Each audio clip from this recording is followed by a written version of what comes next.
विभाग से उत्तर प्राप्त हुआ, लेकिन इस उत्तर से मैं संतुष्ट नहीं हूं अध्यक्ष महोदय। पिछले 3-4 साल में वकील पर हमले बढ़े हैं। झारखंड में करीब 100 से अधिक वकीलों के साथ हिंसक घटनाएं हुई हैं।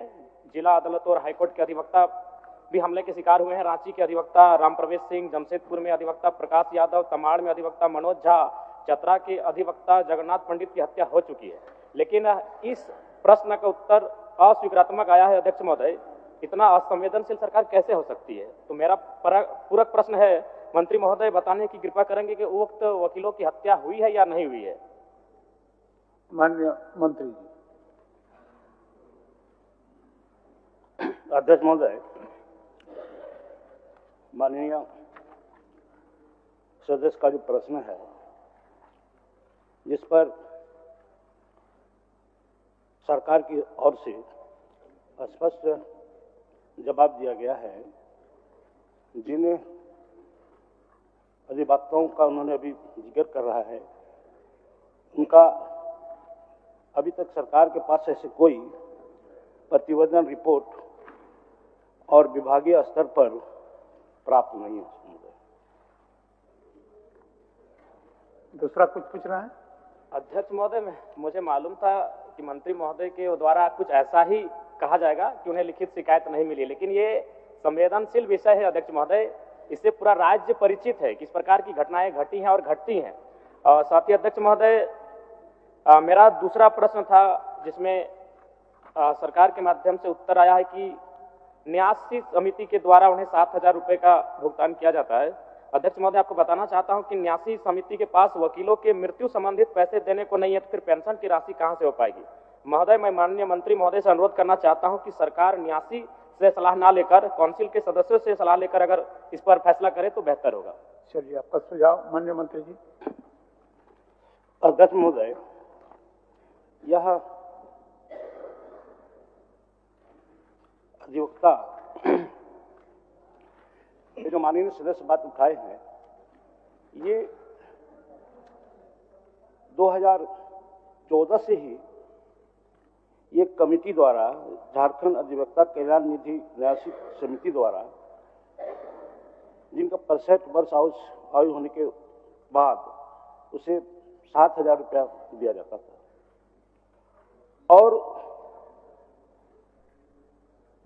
सितंबर 2024 में हमारी सरकार ने इसे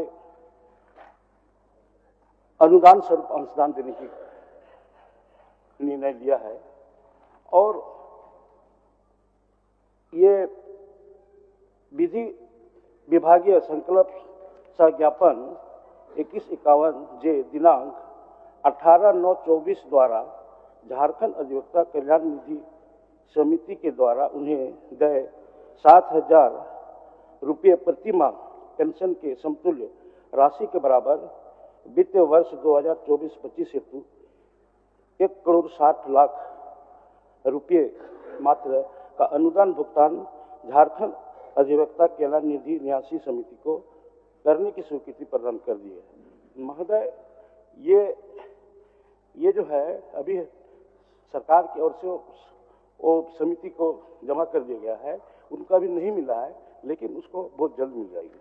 चलिए, 14,000 दोनों किस्म के साथ 14,000 मिल जाएगी। अध्यक्ष महोदय, 1 मिनट आपको सहयोग करना। चलिए,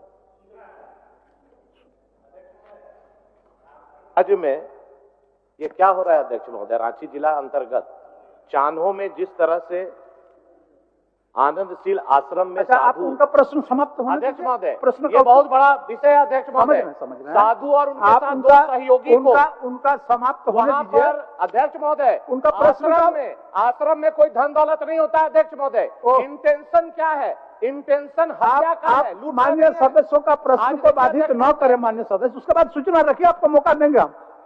आसन की ओर से आपको पूर्ण स्वतंत्रता दी जाएगी, उनका प्रश्न होने दीजिए। बीच में इंटरप्ट करना बहुत ठीक नहीं है, उसके बाद अब बोलिए, हमको दिक्कत नहीं है। चलिए अध्यक्ष महोदय, मेरा एक प्रश्न था कोर्ट में फी बढ़ोतरी को लेकर, जिसमें सरकार ने कहा है कि 2001 से कोर्ट फीस में कमी की गई है, जबकि वास्तविकता है कि एक ही बार में कोर्ट फीस में एक पिटीशन पर 5 रुपए का टिकट लगता था, उसे 20 रुपए कर दिया गया है। ये तर्क संगत नहीं है। बगल के बिहार राज्य में भी कोर्ट फीस का स्ट्रक्चर है, उसे भी देखा जा सकता है वहां किस तरह से यह प्रक्रिया अपनाया गया है। उसी तरह सक्सेशन केस में दावा करने के मूल्य का 10% राशि लिया जा रहा है। जो काफी गरीब लोग हैं वो अपना पैसा भी कोर्ट फीस के अभाव में कोर्ट में दावा नहीं कर पा रहे। अध्यक्ष महोदय, बोलिए मंत्री। अध्यक्ष महोदय, जहाँ तक कोर्ट फीस की बात है, निश्चित तौर पर ये 22 फरवरी 2022 को बढ़ाया गया था, जिस पर सरकार ने उसको गंभीरता लेते हुए यह महसूस किया कि निश्चित तौर पर ये बोझ जो है आम जनता पर हो रही है, जिस पर उन्होंने सरकार ने पुनः 23 नवंबर 23 को ये कोर्ट फीस का इसको घटा दिया गया, जिससे महोदय ये उसके आधा से भी कम कोर्ट फीस हो रहा है। चलिए, माननीय सदस्य राज सिन्हा जी, अब बोलिएगा। राज सिन्हा जी, 1 मिनट। आप